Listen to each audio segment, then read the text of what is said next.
Najim Said.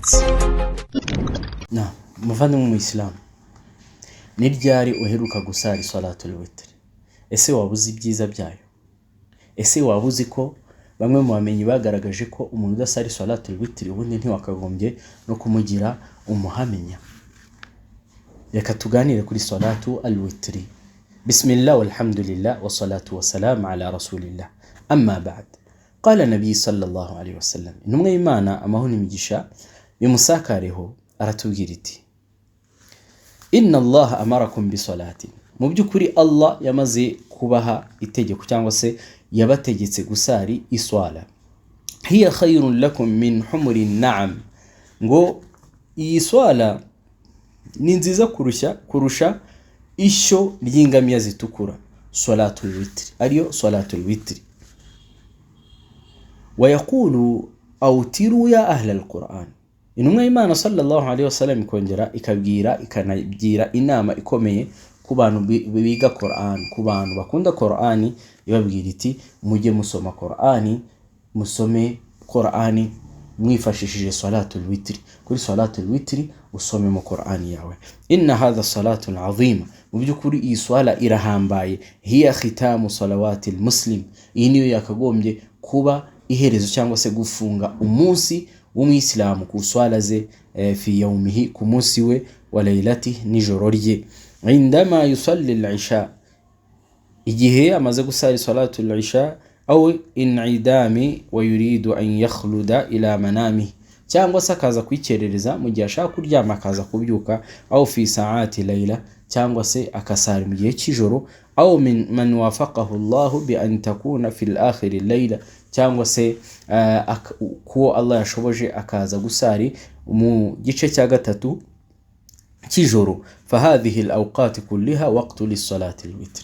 Ibi byose cyangwa se ibihe tuvuze, ibihe byose byemeyemo gusari salatu al-witr.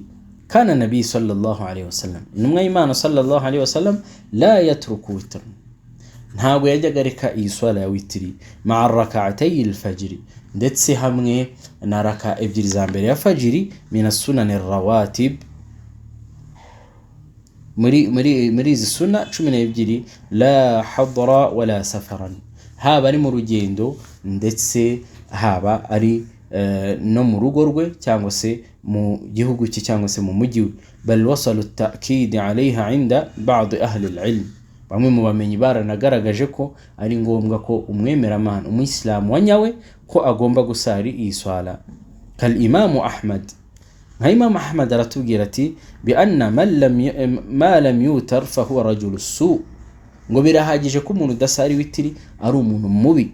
La yanbaghi an tuqbalu shahadatuhu, ntago bihwitse ko umuntu yanakwakira n'ukuri amubwira, nta nubwo yamutangaho umugabo. aqallu witri rak'atun, ubundi witri ni raka imwe yibaye nkeya, cyangwa se wa aktharuhu 11, zibaye nyinshi ni 13 au 11. Waqad kana nabi sallallahu alayhi wasallam, intumwa y'Imana sallallahu alayhi wasallam, yajyaga isari 11 rak'a, yajyaga isari raka 11. Fama aharna an naqtadi bihi an-nabiy al-karim, ese tubuzwa n'iki kwigana intumwa y'Imana alayhi salatu wassalam, wa an nara abna'ina wa banatina wa nisa'una sigaran aw kibaran, cyangwa se tukanabihamagarira n'abana bacu, abadamu bacu, n'abakuru bacu, wa ahlu baytina, ndetse n'abantu bo mu rugo, yusalluna tilka as-salah, undi bakagombye kuba bayisari nabo.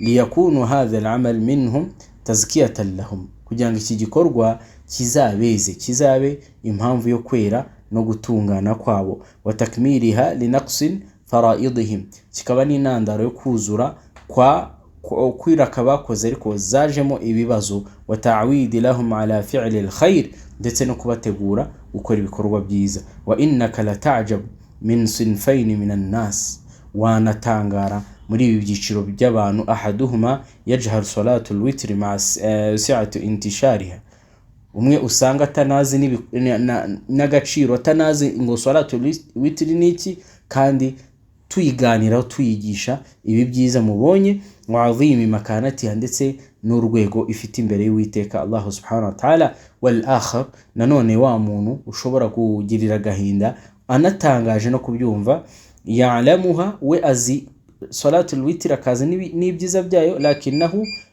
yahmiluha, usanga ayirengagiza ayigirira ubunebwe, wala yusalliha, ntayisari.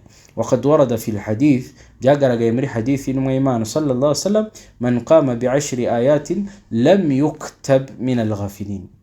byagaragaye muri hadithi y'intumwa y'Imana sallallahu alaihi wasallam dukura mu gitabo cya Dawud, avuga ati umuntu uzahagarara kuri aya 10 agasare gasoma aya 10 gusa, ntago Allah azigera amwandika mu barindagiye. faman salla al-witr, uzasari raka imwe gusa, wala raka imwe gusa, faqad qara'a 10 ayat, azaba yamaze gusoma aya 10. tubirebe, al-fatihatu, suratul fatiha igira aya 7, wa suratul ikhlas, na sura al-ikhlas cyangwa kul huwallahu igira aya 4, ubwo ni zose hamwe ni 11. fayakfika min dhalika annaka la tuktab min al-ghafilin, biraguhagije kuba wakora ibi ngibi bitagutwara n'iminota irenze 4, hanyuma Allah akagukura mu gitabo cy'abarindagiye. kubw'ibyo rero bavandimwe mu Islam, kaifa wal arbahu fiha mutanawi'an wa mutakathira, kubera icyo utarangwa n'iyi swala kandi ibihembo byayo n'inyungu zayo ari nyinshi zitandukanye. Nas'alullah al-i'anatu wal qabul, turasaba Allah subhanahu wa ta'ala ko yadushoboza ndetse akatwakirira. kana nabi sallallahu alaihi wasallam, intumwa y'Imana sallallahu alaihi wasallam, idha asabahu maradun, iyo uburwayi bwamugeragaho, au mani'un 'anil witri, cyangwa se akagira ikindi cyamubuza nko kwibagirwa salatul witri, qadahu minan nahar, byageraga no kumanywa akayishyura. fahadha dalilun ala ahamiyati tilka as-salah, ibi bigaragaza agaciro n'ubuhambare bw'iyi swala ihambaye, wa ta'kid alayha, no kwishyira muri gahunda. fa alayka bitaw'id sigharik, ni byiza yuko wayitoza abana bawe, wa ahli baytika, n'abantu bo mu rugo rwawe, salatul witr hatta yansha'u alayha, kugeza ubwo bayikuriyemo. ni raka imwe cyangwa se 3 cyangwa 5 mu byo Allah yagushoboza. ndizera ko muri iki kiganiro tugiranye cyangwa se muri izi nyigisho tuguhaye utazongera kubura kurangwa na salatul witri. wabillahi tawfiq, wassalamu alaikum wa rahmatullahi wa barakatuh. Najim Said.